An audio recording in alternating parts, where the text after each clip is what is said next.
الحمدللہ رب العالمین والصلاة والسلام علی رسول الکریم اما بعد فاعوذ باللہ من الشیطان الرجیم بسم اللہ الرحمن الرحیم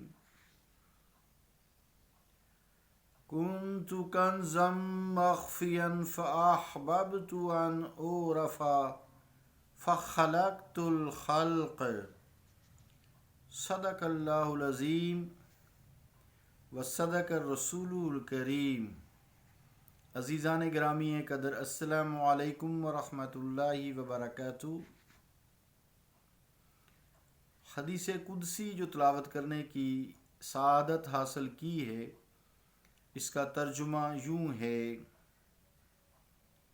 میں چھپا ہوا خزانہ تھا، پس میں نے چاہا کہ میری پہچان ہو، تو پھر میں نے مخلوق کو تخلیق کر دیا۔ اللہ اور اس کے رسول کا قول سچا ہے۔ اس حوالے سے آخری شعر کی تشریح اور اس حدیث پاک کی تشریح چند دنوں کی اب بات ہے، پھر نیا مضمون شروع ہوگا، یعنی مضمون تصوف کے ہم اب آخری مراحل میں اللہ تعالیٰ کے فضل سے داخل ہو گئے ہیں۔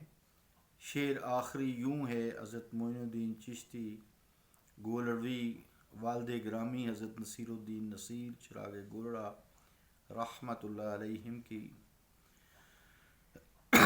شعر یوں ہے، اور اس کا جو ہیڈنگ ہے وہ یوں ہے: ذوق نمود ذات بہت وجہ تخلیق کائنات ہے۔ جو میں نے حدیث بھی تلاوت کی ہے اسی کا مفہوم ہے۔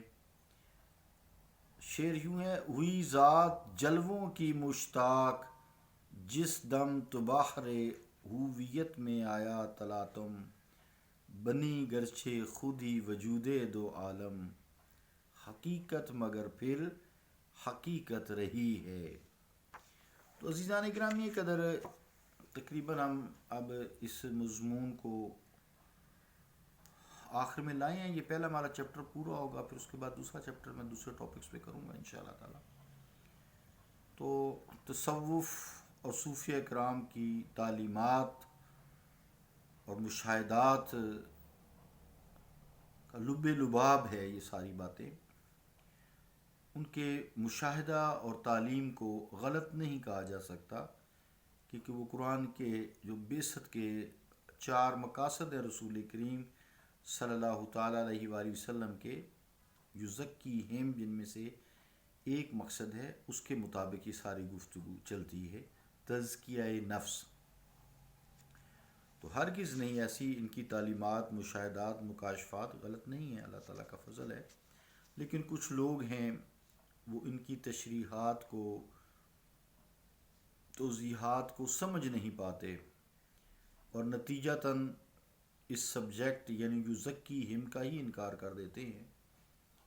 اس سلسلے میں پھر ان کا دل شک و شبہات سے بھر جاتا ہے۔ پھر کوئی بات نہیں، شک تو نکل سکتا ہے، لیکن جب انسان بالکل ہی ہٹ دھرم ہو جائے، اس کا علاج ناممکن تو نہیں کہہ سکتے، لیکن مشکل ضرور ہو جاتا ہے۔ ان کے لیے شاید بقول علامہ مرحوم بھی یہ فرما گئے ہیں: تیرا علاج نظر کے سوا کچھ اور نہیں، تیرا علاج نظر کے سوا کچھ اور نہیں۔ حضور رسالت مآب صلی اللہ تعالیٰ علیہ وآلہ وسلم کے ارشاد گرامی کے پیش نظر جو آپ نے ارشاد فرمایا: کن فی الدنیا کأنک غریب، رواہ البخاری۔ ترجمہ کیا ہے حدیث پاک کا کہ دنیا میں مسافروں کی طرح زندگی بسر کرو۔ صوفیہ کرام تو اس چند روزہ جہان رنگ و بو میں ایسے کھوتے نہیں ہیں، وہ اللہ تعالیٰ کی طرف ہی اپنی نیازمندانہ التجات، توجہ اور اس کے عرفان کی طرف ہی متوجہ رہتے ہیں۔ یہی ان کی حیات ہوتی ہے۔ اور جب وہ اس دنیا سے رخصت ہوتے ہیں تو اس عالم خاکی سے گزرتے ہوئے نقش پا کا بوجھ بھی ان کی خواہش ہوتی ہے کہ یہاں نہ چھوڑا جائے۔ علامہ بے دل رحمۃ اللہ علیہ اسی مضمون کو یوں بیان کرتے ہیں حدیث پاک کے حوالے سے کہ کن فی دنیا کا انا کا غریب کہ دنیا اس طرح بسر کرو جیسے تم مسافر ہو۔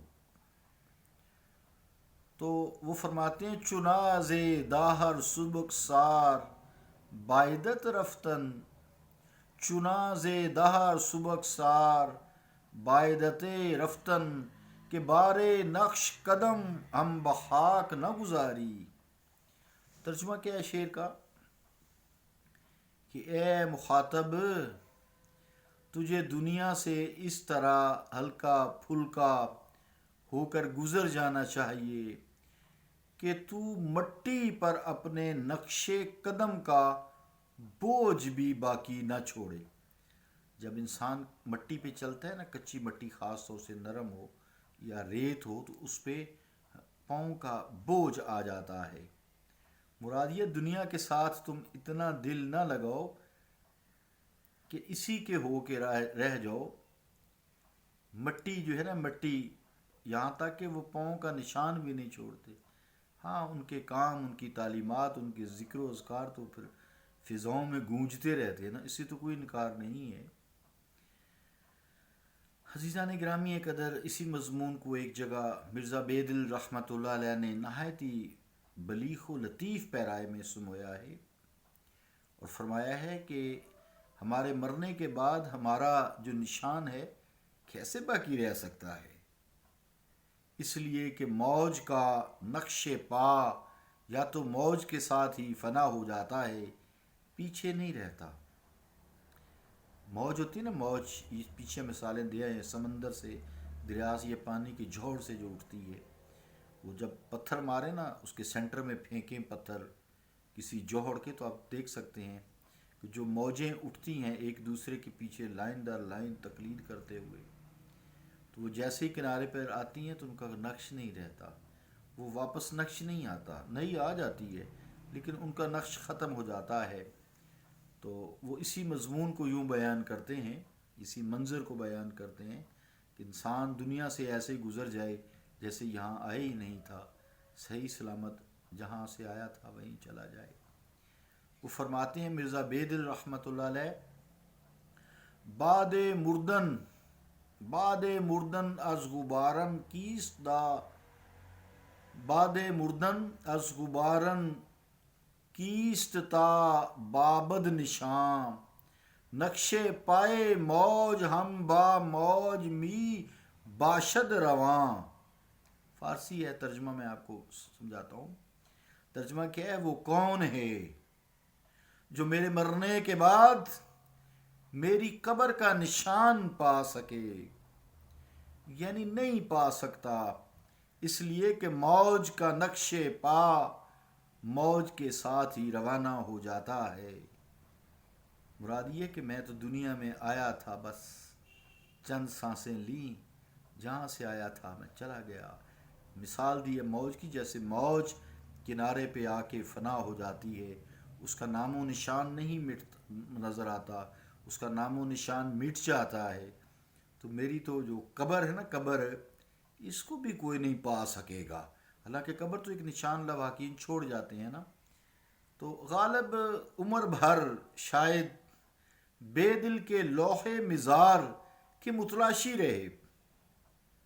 علامہ جو غالب رحمۃ اللہ علیہ ہیں، یہ بے دل کے لوح مزار کے کہ کہاں دفن ہوئے ہیں تلاش کرتے رہے، متلاشی رہے، مگر صحیح طور پر ان کے مزار کا تعین نہ ہو سکا، نشاندہی نہیں ہو سکی۔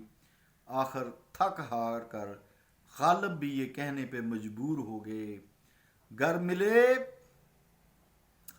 کیا لوگ تھے یہ، کمال لوگ تھے، ایک دوسرے کی رسپیکٹ بھی کرتے تھے نا، جو کسی نے کام کی اس کی رسپیکٹ کرتے تھے ساتھ۔ وہ فرماتے ہیں گر ملے حضرت بے دل کا خط لوح مزار،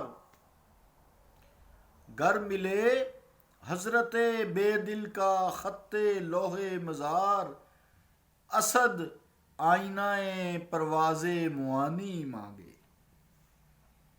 کیا کمال ہے!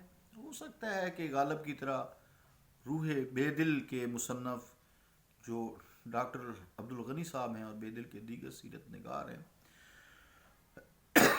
ان کی نظر سے مرزا بے دل کا یہ شعر نہ گزرا ہو، جس میں انہوں نے آج سے تقریباً 400 سال سے زیادہ قبل، 400 سال سے زیادہ پہلے اپنی قبر کی جو تذکرہ کیا ہے، پیشین گوئی فرما دی کہ میری قبر کا نشان نہیں ملے گا۔ صوفی لوگ ہوتے ہیں نا، اللہ تعالیٰ ان کے دل میں بات ڈال دیتے ہیں نا، فَأَلْهَمَهَا فُجُورَهَا وَتَقْوَاهَا، بس میں دلوں میں فَأَلْهَمَهَا میں الہام کرتا ہوں فسق و فجور کا اور تقوی۔ تو یہ لوگ تقوی کے مقام پہ ایسے فائز ہوتے ہیں، اللہ تعالیٰ ان پہ الہام کرتا ہے۔